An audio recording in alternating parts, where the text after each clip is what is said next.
Hello, good morning students. Last class में मैंने राष्ट्रपति के संबंध में करवा रहे थे और राष्ट्रपति का टॉपिक पूरा नहीं हुआ है अभी। उस राष्ट्रपति का टॉपिक में अभी कुछ बचा हुआ है जो हम लोग करेंगे उस टॉपिक को। लेकिन अभी करंट अफेयर में बहुत सारा इंपॉर्टेंट घटनाएं घटित हो रहा है, तो हम लोग करंट अफेयर के संदर्भ में एक टॉपिक देखते हैं और ये बहुत ही इंपॉर्टेंट है। संगठन एक है ब्रिक्स, और यह ब्रिक्स संगठन बहुत महत्वपूर्ण संगठन है। क्योंकि ब्रिक्स संगठन जो है, यह कंसेप्ट लाया गया था। जो कंसेप्ट लाया गया है, यह शीत युद्ध या कोल्ड वार जब समाप्त होता है 1991 में, इसके बाद यह कंसेप्ट को लाया जाता है। इसीलिए यह बहुत ही महत्वपूर्ण टॉपिक है। ब्रिक पहले बनाया गया। सबसे पहले कंसेप्ट आएगा रिक का, RIC। रिक का कंसेप्ट आएगा 1998 में, और यह रिक का कंसेप्ट दिया जाएगा रूस के द्वारा। और बोला जाएगा क्या कि अमेरिका का जो यूनिपोलर है, इस यूनिपोलर के अगेंस्ट में रिक का गठन होना चाहिए। RIC रिक में 3 देश थे, रूस, इंडिया और चाइना। 1998 में जब यह कंसेप्ट लाया गया, तो उसी कंसेप्ट पर काम करने के लिए सभी देशों को बीच वार्ता हुआ। लेकिन कुछ देश, खास करके चाइना ने रिक में शामिल होने से मना कर दिया। और जब शामिल होने से मना कर दिया, इसके बाद फिर 2001 में यह कंसेप्ट आएगा। लेकिन यह रिक का कंसेप्ट क्यों आया, यह ब्रिक का कंसेप्ट क्यों आया, तो इसको जानने के लिए थोड़ा सा आपको बैकग्राउंड जानना पड़ेगा। और यह जानने के लिए आपको सेकेंड वर्ल्ड वार के संबंध में थोड़ा बहुत जानना होगा। जब 1945 में सेकेंड वर्ल्ड वार समाप्त होता है 1945 में, तो उस समय वर्ल्ड 2 धड़ा में बढ़ जाता है। उसी चीज को पहले समझते हैं कि यह रिक या ब्रिक का कंसेप्ट क्यों लाया गया था। जब यह लाया गया, तो आगे चल करके ब्रिक का क्या क्या योगदान है, ब्रिक का समिट हो रहा है, ब्रिक में कौन कौन सा देश शामिल है, ब्रिक का टोटल GDP कितना है, ब्रिक का टोटल पॉपुलेशन कितना है वर्ल्ड का, वर्ल्ड में कितना इनका GDP में योगदान है, वर्ल्ड में इनका ट्रेड में कितना योगदान है। इन सभी टॉपिक पर हम लोग चर्चा करेंगे। और यह ब्रिक बहुत महत्वपूर्ण संगठन है। ब्रिक से संबंधित बहुत सारा क्वेश्चन एग्जाम में पूछा जाता है। ब्रिक का अब तक भारत में 3 बार समिट हो चुका है। ब्रिक का ही एक नया बैंक है NDB, जो बहुत ही महत्वपूर्ण बैंक है, न्यू डेवलपमेंट बैंक। तो हम लोग ब्रिक के संबंध में थोड़ा जानने के लिए पहले बैकग्राउंड के संबंध में देखते हैं कि आखिर में 1945 के बाद वर्ल्ड 2 धड़ा में बंटता है, ये सिचुएशन क्या उत्पन्न होता है। जब आप पढ़ेंगे 1945 में सेकेंड वर्ल्ड वार, जैसे सेकेंड वर्ल्ड वार 1939 से लेकर के 1939 से लेकर 1945 के बीच में चलता है। और यह सेकेंड वर्ल्ड वार जो होता है, इसमें 2 धड़े होते हैं, 2 धड़ा होता है। एक होता है मित्र राष्ट्र के रूप में और एक होता है शत्रु राष्ट्र के रूप में। और जब 1945 में सेकेंड वर्ल्ड वार समाप्त होगा और मित्र राष्ट्र विजय होगा और धुरी राष्ट्र पराजित हो जाएगा, तब यहाँ वर्ल्ड जो है 2 धड़ा में बंट जाता है। एक जो है, एक धड़ा का नेतृत्व करेगा अमेरिका, जिसको कहते हैं पूंजीवाद। यह 1945 में जब सेकेंड वर्ल्ड वार समाप्त होगा, तो विश्व 2 धड़ा में बढ़ जाएगा। एक जो है पूंजीवाद, और पूंजीवाद का प्रतिनिधि करेगा अमेरिका। और दूसरा जो धड़ा बनता है, उसे कहते हैं साम्यवाद। साम्यवाद का जो प्रतिनिधि करेगा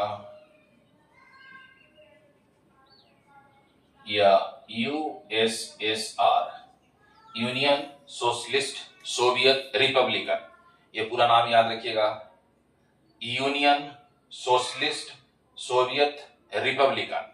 और अमेरिका, यह दोनों के बीच में 45 वर्षों तक, 1945 से शुरू होगा और यह 1990 तक कोल्ड वार चलेगा, जिसको विश्व में शीत युद्ध के नाम से जानते हैं।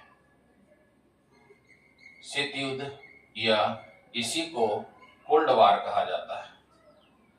और इस कोल्ड वार में अमेरिका अपने प्रतिनिधि को वर्ल्ड में बढ़ाने की कोशिश करेगा, इधर साम्यवाद अपने वर्ल्ड में प्रतिनिधि को बढ़ाने की कोशिश करेगा। और इसी दोनों के बीच में क्राइसिस होता है, इन्हीं दोनों के बीच में एक प्रॉक्सी वार होता है। एक कहिए कि डायरेक्ट तो वार नहीं करते, लेकिन इनडायरेक्ट रूप से ये लोग वार करते हैं, और उन्हीं को कहा गया है कोल्ड वार, उसी को कहा गया शीत युद्ध। और यह शीत युद्ध बहुत ही महत्वपूर्ण है, जो आप पढ़ेंगे, ये वर्ल्ड हिस्ट्री का टॉपिक है, ये आप जानेंगे तो। और इसी शीत युद्ध में बहुत सारा संकट आएगा। अब यहाँ पर भारत भी 1947 में जब आजाद होगा, तो भारत न तो अमेरिका गुट में और ना ही सोवियत गुट में शामिल होने का निर्णय लेगा। और ये दोनों गुट में जब वो शामिल नहीं होगा, तो भारत की पॉलिसी जो है, भारत सरकार अपनी पॉलिसी पर काम करेगा, और वह पॉलिसी कहा जाएगा नेम, यह कहा जाएगा गुट निरपेक्षता की नीति।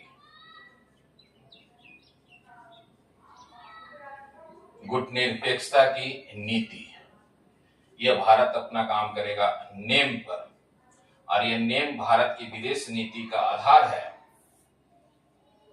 भारत के विदेश नीति का आधार है। इसलिए थोड़ा सा बैकग्राउंड हम लोग जान रहे हैं, कि आखिर में यह बैकग्राउंड जानेंगे तो हम लोग देखेंगे कि रिक का कंसेप्ट आएगा, और वह रिक से ही बनेगा ब्रिक, और ब्रिक से ही बनेगा ब्रिक्स, जो सबसे महत्वपूर्ण टॉपिक है। तो यह आप याद रखिएगा, 45 वर्षों तक चलेगा। इन दोनों के बीच में कोल्ड वार होगा, जिसको कहते हैं शीत युद्ध। और यह शीत युद्ध एक प्रकार का प्रॉक्सी वार है। ये लोग दोनों आपस में प्रत्यक्ष रूप से संघर्ष नहीं करके अप्रत्यक्ष रूप से संघर्ष करेगा, और इसी संघर्ष को कहा गया है शीत युद्ध। जब आप देखिएगा कि इसको पढ़ेंगे, तो अमेरिका क्या है कि साम्यवाद, सोवियत संघ को दिसंबर 1991 में अमेरिका, दिसंबर 1991 में सोवियत संघ को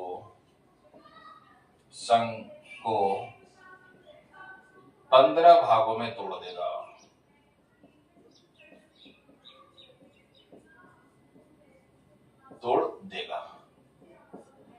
जैसे ये साम्यवाद आपको डिसेंट्रलाइज होगा, जैसे यह टूटेगा, वैसे ही अमेरिका यूनिपोलर हो जाएगा वर्ल्ड में। जैसे ही सोवियत संघ 15 भाग में टूटेगा, वैसे ही अमेरिका वर्ल्ड में यूनिपोलर के रूप में काम करना शुरू करेगा। यूनिपोलर को कहते हैं आपको है एक छत्र अधिकार, एक छत्र अधिकार। और यूनिपोलर में अमेरिका क्या करेगा, अब वर्ल्ड में 1990 के बाद अमेरिका अपने वर्ल्ड में कल्चरल का एक्सपेंस करेगा। और जब 1990 में जब आप पढ़ेंगे, तो इसी समय वर्ल्ड में एक युद्ध होता है जिसे कहते हैं खाड़ी युद्ध। और ये खाड़ी युद्ध फर्स्ट है जो 1990 में होता है, फिर खाड़ी युद्ध सेकंड है जो 2001 में होता है। और इसमें अमेरिका क्या है, इराक पर हमला करता है। इराक पर उस समय इराक के राष्ट्रपति थे सद्दाम हुसैन, उन पर आरोप लगाया जाता है कि वो परमाणु बम का निर्माण कर रहे हैं, और उन पर आरोप लगा करके उन पर हमला किया जाएगा। और खाड़ी युद्ध फर्स्ट होगा।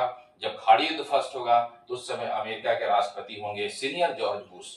और सीनियर जॉर्ज बुश जो अमेरिका के रिपब्लिकन पार्टी से संबंधित थे राष्ट्रपति, और वह क्या करेंगे कि खाड़ी युद्ध में आतंकवाद के नाम पर पूरे वर्ल्ड में अपना कल्चरल के एक्सपेंस करेंगे। और धीरे धीरे जब वह कल्चरल को एक्सपेंस करेंगे, तो उससे उनका पूरा यूनिपोलर होगा पूरे वर्ल्ड में। वो अपने वर्ल्ड में कल्चरल का एक्सपेंस कर रहा है, वो अपने पूरे वर्ल्ड में IMF और वर्ल्ड बैंक के माध्यम से पूरा विस्तार कर रहा है। तो इससे क्या होगा कि अभी हम लोग समझ रहे थे क्या कि कोल्ड वार, शीत युद्ध, और शीत युद्ध के विषय मैंने बताया क्या कि दिसंबर 1991 में अमेरिका सोवियत संघ को 15 भागों में तोड़ दिया, और उसी से निकलेगा एक रूस। तो यह आपका इंपॉर्टेंट इसलिए भी है क्योंकि साम्यवाद सबसे महत्वपूर्ण माना जाता है, और साम्यवाद को तोड़ने के लिए पूंजीवाद, खास करके अमेरिका ने इस पॉलिसी पर काम किया है। और दिसंबर 1991 के बाद अमेरिका विश्व में अपने कल्चर का एक्सपेंस करेगा, राजनीतिक एकाधिकार का एक्सपेंस करेगा।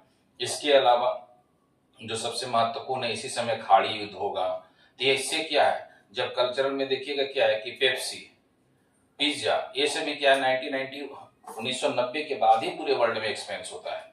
और यह अमेरिका की एक पॉलिसी था। कि कल्चरल एक्सपेंस करके लोगों का अधिक से अधिक क्या अपने क्षेत्र अपने जो सामान है उसको लोगों तक पहुंचाया जाए। तो ये इसकी अमेरिकी की पॉलिसी के कारण ही पूरे वर्ल्ड में पूंजीवाद का विस्तार होने लगा, और जब पूंजीवाद का विस्तार होने लगा तो अमेरिका अपने अनुसार कार्य करने लगा। तब इसी समय अमेरिका के इस यूनिपोलर के कंसेप्ट को रोकने के लिए जो है एक कंसेप्ट आता 1998 में, और वही कंसेप्ट कहलाता है रिग का। यह 1998 में अमेरिका का जो यूनिपोलर है उसी को रोकने के लिए, उसी के एकाधिकार को रोकने के लिए कंसेप्ट आएगा रिग का। और जब यह रिग में 3 देश थे, रूस, इंडिया और चाइना थे।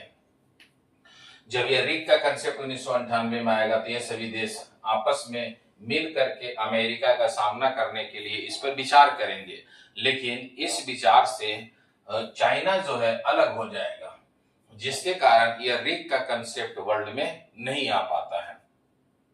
जब यह वर्ल्ड में रिग का कंसेप्ट नहीं आएगा तब आगे चल करके 2001 में जो है एक ब्रिटिश अर्थशास्त्री हैं जॉन ओ, जिनका नाम है जॉन लियोन, वह एक कंसेप्ट देते हैं। ब्रिटेन में एक पत्रिका है जो 4 देशों के विषय में बोलेगा कि ये इमर्जिंग कंट्री है, और वह इमर्जिंग कंट्री के विषय में इसी के विषय में आपको गोल्ड जो मैन है उनके भी द्वारा आपको स्टेटमेंट दिया जाएगा। गोल्डमैन सच्ची इसका एक कंसेप्ट देते हैं ब्राजील का कि यह इमर्जिंग कंट्री है, और उसी इमर्जिंग कंट्री से कंसेप्ट निकलेगा ब्रिक का, और यह ब्रिक जो है 2001 में आएगा। बी से हो गया ब्राजील, रूस से, आर से हो गया रूस, आई से हो गया इंडिया, सी से हो गया चाइना। इसके विषय में बोला जाएगा ये इमर्जिंग कंट्री है, इमर्जिंग कंट्री है। और इसी इमर्जिंग कंट्री जो है एक कंसेप्ट आएगा, यही इमर्जिंग कंट्री जो है अमेरिका पूंजीवाद का विरोध करेंगे, जो भविष्य में विरोध करेगा। ये एक नया कंसेप्ट के रूप में काम किया जाएगा। तो इसी समय से ब्रिक का एक नया संगठन बनेगा। अब यह ब्रिक जो है बहुत ही महत्वपूर्ण है। ब्रिक को जानने के लिए वर्ल्ड के सिनेरियो को आपको जानना बहुत ही महत्वपूर्ण है। जब आप इसे जानेंगे तभी आपका कंसेप्ट क्लियर होगा। ब्रिक, पहले मैंने बोला रिक का कंसेप्ट आया, रिक में आगे बी जुड़ गया तो हो गया ब्रिक का कंसेप्ट, और ब्रिक में लास्ट में जुड़ जाएगा एस, हो जाएगा ब्रिक्स। और ब्रिक्स जब बनाया जाएगा 2001 में ब्रिक आएगा, 2010 में इसमें एस शामिल हो जाएगा, ब्रिक्स शामिल हो जाएगा, साउथ अफ्रीका के रूप में इसमें शामिल हो जाएगा, और यह बन जाएगा ब्रिक्स जो सबसे इंपॉर्टेंट है। ब्रिक का पहला सम्मेलन होता है 2009 में, येकाटेरिनबर्ग में होता है। और अभी देखिएगा ब्रिक्स का सम्मेलन जो है जुलाई 6 और 7 जुलाई 2025 में ब्राजील में होने वाला है। यह ब्रिक्स का 17वां सम्मेलन होगा। तो हम लोग ब्रिक्स के विषय में जानेंगे। यह ब्रिक्स का बहुत ही इंपॉर्टेंट है, जो बैकग्राउंड आपको मैं समझा चुका हूं। यह इसके विषय में, ब्रिक के विषय में अब हम लोग नेक्स्ट क्लास में टॉपिक पर डिस्कस करेंगे कि ब्रिक का हम लोगों ने कंसेप्ट देख लिए, ब्रिक का सम्मेलन, ब्रिक में कितने देश हैं, ब्रिक किस किस पर काम कर रहा है, ये जो सबसे महत्वपूर्ण है। All the best. जय हिंद, जय भारत।